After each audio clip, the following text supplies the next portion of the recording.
Welcome, Jeffrey. Thank you. Pleasure having you here for our Founders Series podcast. Appreciate you taking time out of your day to join us for a half hour, and I look forward to conversation about your company and your story. I want to give just a word of thanks to our sponsor, Sudden Impact, here in Columbus, as they're helping us with this series, and will be the part of the publishing arm for the podcast. You can listen to yourself soon in the near future.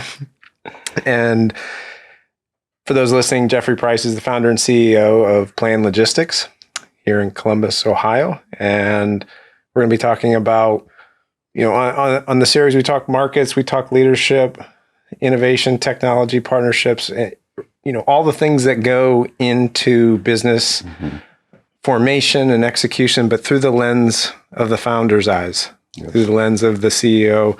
And there's frankly so much noise out there with the social sphere of everyone can create content, and it becomes a little noisy. It becomes hard for sometimes founders to connect with the right audience. Right. You can easily feel lost in all of the content, and sort of making those right connections with the right people is elusive. So, we're hoping that through helping you tell your story and those who listen to your story, that there can form a good connection and a good fit of the people that, we all need people to help push our ideas forward and help us move towards our version of what success means for your company. Yes. So that's the hope of the show. And thank you for being here. So thank you. I appreciate you for having me. And with the company being in logistics and supply chain, I like to say it's almost like tug of war, in that if you want to pull something across the finish line, you have to work as a team,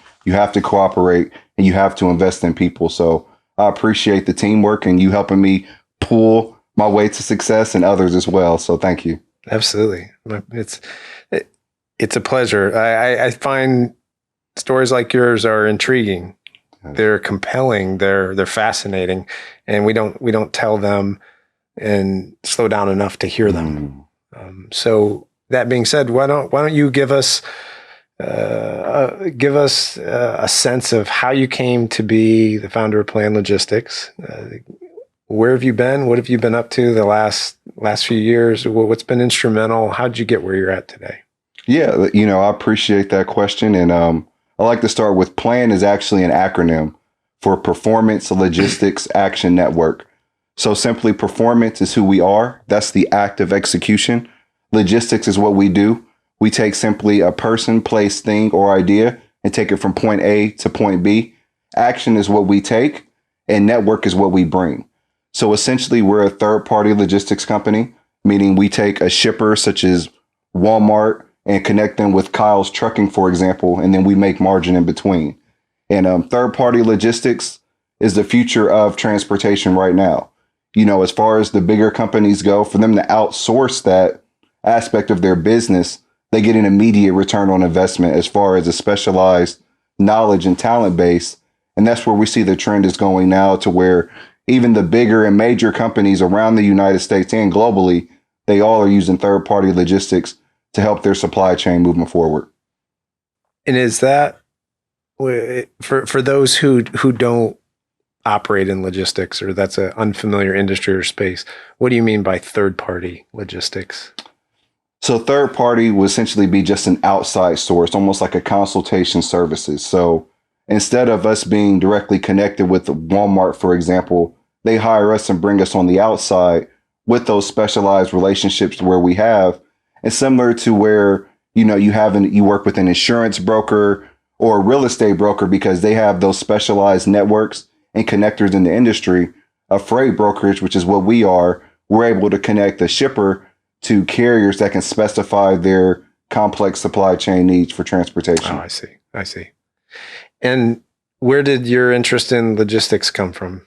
Well, so this journey kind of goes back around probably about 10 to 15 years ago. It's kind of amazing how life can just put you in those situations in the way that God can open doors for you. So back in when I was in ninth grade, kind of have to go all the way back there. I'm 35 now, but when I was 13, 9/11 happened. I remember being specifically in Spanish class, watching the towers fall and thinking to myself, I want to be able to give back to the country. So from that, I always had it in my heart to join the military. And that's kind of where the logistics company started. When I was 24, I was just getting out of college, and, my background is in organizational communications with a minor in marketing. And as we hear, some of those degrees really don't make much right out of college. So at that point, I already started a family, and, $30,000, $40,000 a year with 2 kids, and want to send them to private schools. It just wasn't going to cut it. So I was like, hey, it's always been on my heart to give back to this country. My grandfather was a Vietnam vet. So ever since that moment, we've always wanted to give back to the military and to the country that way. So I joined the Army, and the job that I landed based off my ASVAB score was a transportation management coordinator. So when I look back, it's like, wow, like this was my way to get in. And went to the Army Transportation School in 2012. As soon as I got back, I was in the reserve component. I'm like, okay, I'm able to give back, get some student loans repaid. But they said, hey, you need to deploy to Afghanistan. So I'm like, wow, this is about to get real. I didn't really expect to have to actually deploy, but yeah, that was just a door that opened up to me, really how big transportation logistics really is on a global scale. Because once I got to Afghanistan, I got to immediately see the impact we have, because my mission was to help downsize Afghanistan. So, this is when President Obama was in office. We're pulling out, closing down military bases. And our whole mission was to help close those down, help get resources shipped out of Afghanistan, back across Africa, United States, just out of that military zone.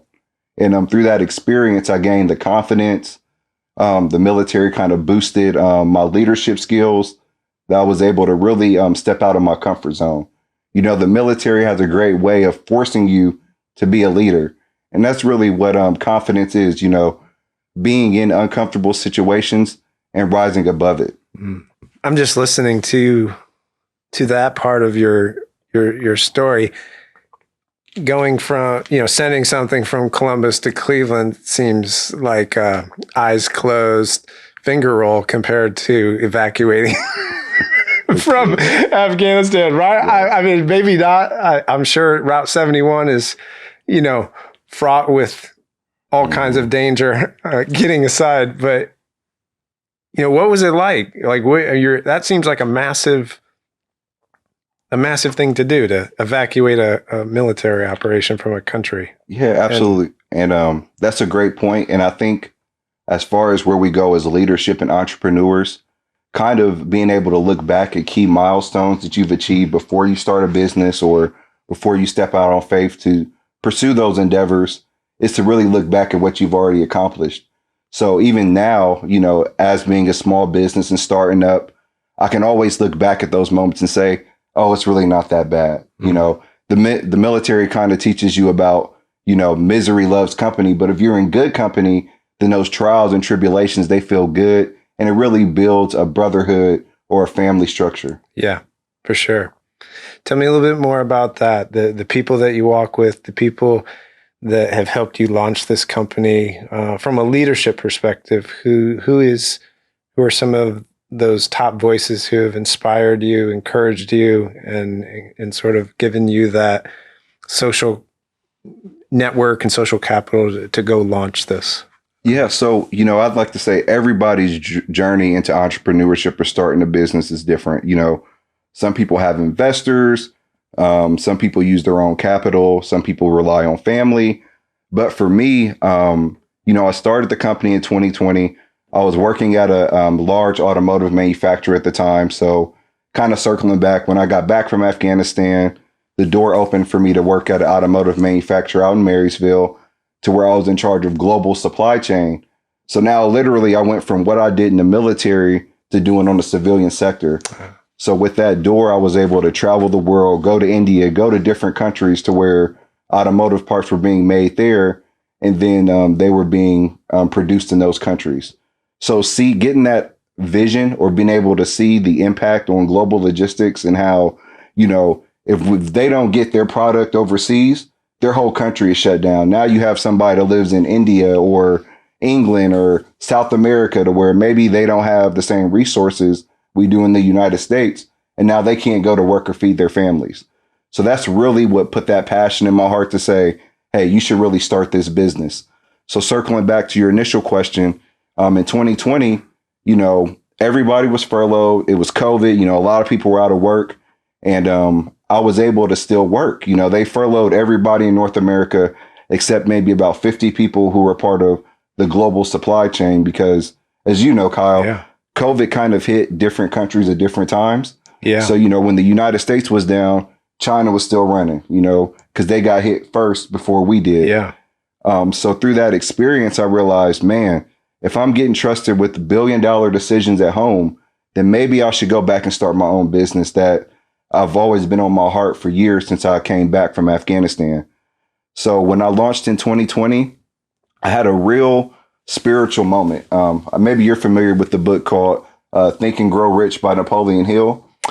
I'm not. Educate me. Yeah. I'm all ears. It's really a great book as far as changing the mindset of an entrepreneur, really getting out of that poverty style mindset that says that, hey, I was born in this situation. I'm stuck in this situation. This is all I can be, right? It's almost like if my mom didn't accomplish this, I'm not going to accomplish anything. And almost like it changes your mindset to not think of just because it was this way, it has to be this way. So that's what the book is pretty much about, just changing the mind and just thinking and looking at things differently. And for me, my family, my mother immigrated from Panama back when she was 20, came over through my grandfather who served in Vietnam, met my grandmother in Panama. So that's how we came to the United States. And my dad is from the middle of nowhere, Bluefield, West Virginia. So we didn't come from a lot. So that book helped to open my mind to say, just because you were born in these situations doesn't mean that you have to live out the situations. And especially with America being the land of the free, the home of the brave, really everybody here does have an opportunity to succeed. It's just all about the steps that you personalize and take towards success. So that's how I got pretty much started, is reading that book, opening my mind to it. And as far as the investors and capital, when I wrote my business plan, I was pitching it to investors, but, unfortunately, I got shut down because investors felt like I paid people too much. I don't have my own trucks. I rely on Kyle's trucking to move the loads. Yeah. So they said I pay Kyle too much for it to be a profitable business. So I literally took a step out of faith, took out a home equity line of credit, and utilized my 401k to start the business. It's not an uncommon path. Many founders put all of their resources behind their idea. And it probably crystallized your thinking at that moment when you made the 401k request. It tests do I believe in me? Do I believe in this idea? Things come into focus in those moments when and your mind goes to your past and your experience and can I do this and the skills and you take that leap and there's an aspect of faith in that. I think I'm not sure how much you're willing to share, but briefly, what is, I don't know if it was that moment or another, what's the intersection of faith and work to you? Because we live in a society where we've grown up in a world of science and material is all there is. And, the Southern hemisphere and the Eastern hemisphere of the world, other parts of the world, they never let go of the sacred, or they never put the divide between the sacred and the secular. Yes. And I think it's being recovered in our country, but what was that experience for you? And can you share anything on that front? Yeah. That's probably the most exciting part of the journey where people say I'm really brave and courageous now. It's because, when I was reading that book, I had a real come to Jesus moment, as they would say in the boardrooms, to where literally my life flashed before my eyes.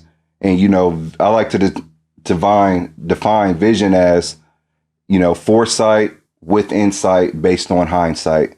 So I was able to see in foresight, like, this is the future that God had for me, with insight to see the current problems with transportation And with hindsight, to see that all those doors that I went through as far as being in the military, deploying to Afghanistan, were really God's plan for my life.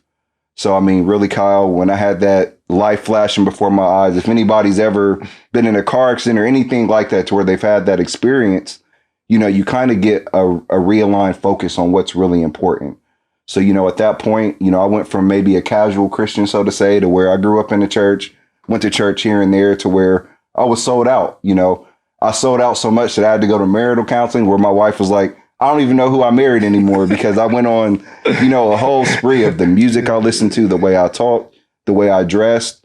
Everything just changed overnight, because I realized that God is real and it's a personal relationship. So even in my business, it's called plan, and it's literally not my plan. It's God's plan for my life that I'm just walking out. And in our logo, there's an A pointing up to the heavens, just to give that salutation that this is his business and I'm just stewarding what he gave me. Appreciate you sharing that. It's obviously a huge part of who you are today.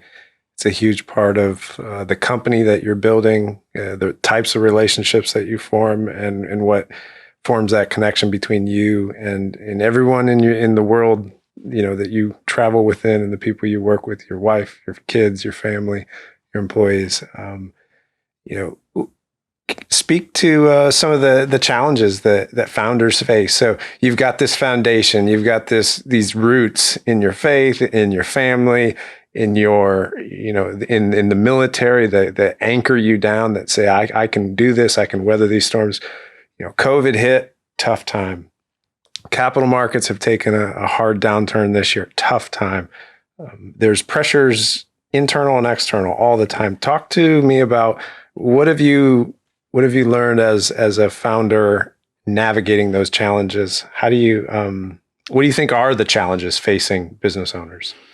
I would say, the biggest challenge, whether that you're providing a service or providing a product, is letting people know you exist. We kind of undervalue marketing, so to speak. And that's why I appreciate you for building this platform and letting people know about businesses that are out there, because, you can have a cure to world hunger or anything that's a major global problem, but if nobody knows about it, then it's not going to do anything.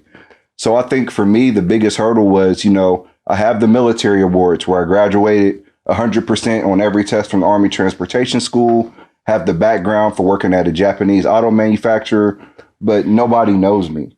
So, I found the biggest way was just really building relationships with people. Mm-hmm. I try to set a goal for myself to take somebody out to eat once a week. Little things like that make a big difference long term. And I do a lot of my marketing on LinkedIn. I'm in business to business sales. So really just being consistent on LinkedIn, reaching out to people and letting them know the man behind the monitor, so to speak. Because at the end of the day, you can go with any service provider you want to, but people invest in people. And if you're passionate about your product, you believe in it, you're fiery about it, other people will catch on to your flame as well. Sure. Jeffrey, tell me, you mentioned marketing, the undervalued or just the overlooked need and necessity of making those connections and getting your story out there to the right people. And you're right, it is hard. How have you seen technology help you with that, solving that as an owner, either for marketing or technology for the sake of operational effectiveness within the logistics operations? What technology are you using? What do you hope to use in the future? I don't know. I'm not deep in the logistics space, so I don't know how embedded and central technology is to, running a brokerage and delivering things on time. But I would assume that it's a hot, ripe space for innovation and differentiation if the right technology partnerships are in place. Can you speak to what your perspective is there? Yeah, absolutely. So the strategy that I did was I automated my LinkedIn profile. So essentially, I partnered with a software company that they gave me the platform to where they're able to kind of pre-select messages that I write to. So say, for example, message one might say, "Hey, Kyle, my name is Jeffrey. I'm looking to connect with other logistics managers," because that's my target audience. Wait a couple of days and then it'll send another automated message along the lines of, "Hey, thanks for the connection. Hope that we can build a relationship. If anyone in my network piques your interest, let me know and glad to bridge the connection. So now I'm offering something, because that's kind of like the key to networking is you have to almost give first, and then people are more receptive. And then the third message might be along the lines of here's a little bit of my background and testimony. Fourth message is like a link to my video or to my YouTube page. And then fifth message, et cetera, up to 7 messages over like a 2 to 3 week period. So that automation has really helped my business grow because even now that we're speaking, my profile is automatically reaching out to my target audience. So that's helped me grow tremendously very fast. And say, for example, you do respond to one of my messages, then a kill switch is initiated and I'm able to speak myself and then we just engage in a normal conversation. But because I've handwritten all the messages myself, they don't sound salesy because I like to say I'm a horrible salesman, but I'm an excellent serviceman, right? So that's just the whole military component in what we do. That's as far as the marketing aspect and what's helped me a lot as far as technology goes. And then as far as the logistics company goes, the brokerage, we do own our transportation management software. So that was the biggest investment. That was $100,000 to purchase that software. But my vision overall is to give other people's opportunity in this industry, right? Pioneering and groundbreaking is extremely hard. But, now that I've paved the way, I have business credit and things of that nature. Now where I see plan growing into is similar to like Nationwide or State Farm, to where those insurance companies, which are brokerages as well, you have big corporate State Farm, big corporate Nationwide, but you also have the mom and pop Nationwide franchises maybe in local neighborhoods. And that's where I see plan growing into as a transportation provider. So making that initial investment of $100,000 into our transportation management software, now we're able to own those licenses to where if Kyle wanted to start his own brokerage under my motor carrier authority, which is what you need to do business and transportation in the United States, now you can start your own franchise. And that to me really opens up the door to where a lot of people suffer in traditional, big business or companies is, once you reach a certain level, you kind of plateau. You kind of got to wait for such and such to retire to keep ascending up the corporate ladder to where now it's like, hey, if you're killing it, you're doing really well. Hey, just go ahead and start your own franchise. I'll bless you. You go do your own thing. And we just have a different relationship. Yeah. Yeah. And if you've solved some unique challenges with technology and made investments into operations that they don't have to reinvent, you're thrusting them out the gate with a speed and a momentum, and frankly, maybe things that they don't have interest in doing themselves. Yes. A lot of business owners start things and then find that they hate their work because so much of it is administrative. And they thought, I didn't think this is what owning a business would be like. And so I think that's really where the value of the franchise model comes into play. It's brand, momentum, it's operational scale. Yes. And if you can quantify that and take whatever you do during this early stage period and put it in a nice package that someone would be willing to pay a fee because that's what they're paying for. Right. I'm paying to buy something that I can't do myself. Yes, exactly. Or faster than I could do it myself. Yes. And I just don't want to spend the 10 years because Jeffrey already did it. Yes. I only got 5 years left to work. So I'll take your 10 plus my 5. And you brought up a good point. I like to say that for this model, I don't have to reinvent the wheel. I just have to change the tire, so to speak. So when you change a tire, what do? You rotate them, right?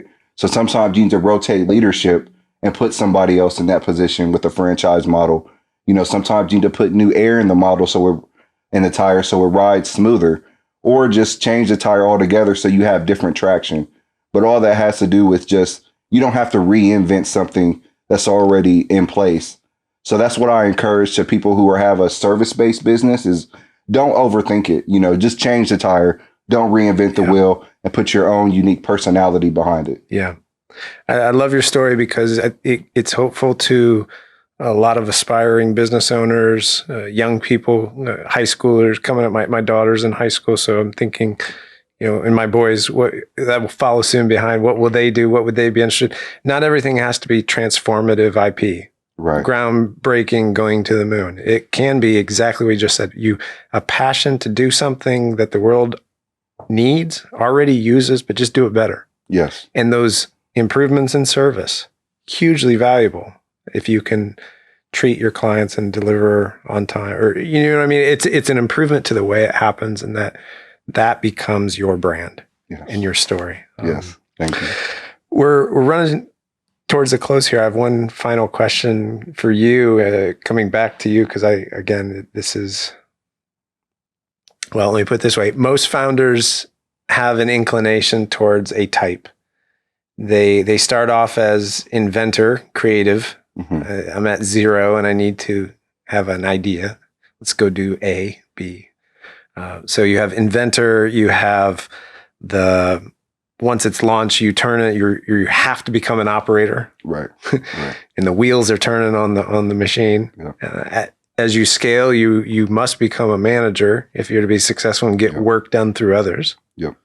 And coach them and develop them. And then if you get to that phase where things have become much bigger and the plate of opportunities is sort of having a multiplier effect, those leaders have to become more visionary. Mm-hmm. They less doing, more time, what we're doing right now, speaking. It's sort of a return back to their roots as inventor, but it's more than inventor, because there's all these people that you've brought along with you. Maybe it's 100 franchisees across the country. Maybe it's 1,000 employees. Maybe it's 50 different partnerships, but they're all looking at you. And so visionary becomes very like, what next, Jeffrey? Why are we here? Yes. Why do we keep following you? That alone, trying to be good at inventor, operator, manager, visionary in one person is very difficult. Right. So I'm asking, have you ever given thought to, and it's okay that we don't have to be all things, but which one of those resonates most with you as your natural best fit? And which one of those would you go find someone else to say, I need to hire him someday? Yeah. I really find joy in coaching people. One of the other ventures I have is called Kingdom Coaching Services, to where our slogan is, we prepare the lions for the jungle. So I have a real heart in just bringing that lion that's inside of each and every one of us to really pursue their passions, their abilities, unlock their unique personalities, utilize their experience, and know what their resources are to be successful. So I would say coaching, more of managing, is really where I like to be. As far as the inventing phase, being groundbreaking and pioneering, it's extremely taxing, especially having a family and other things going. So I would like to inspire others to be groundbreakers. So that way, whatever God has placed on their heart, they'll have the confidence and the courage to go out and pursue it as well. Yeah, I hear you. Well, I hope that becomes what happens for you. I think you'll do great at it. Thanks for coming in today. I really appreciate your time. I'm sure we will keep the conversation going offline. Yes. Thank you, Kyle. All right.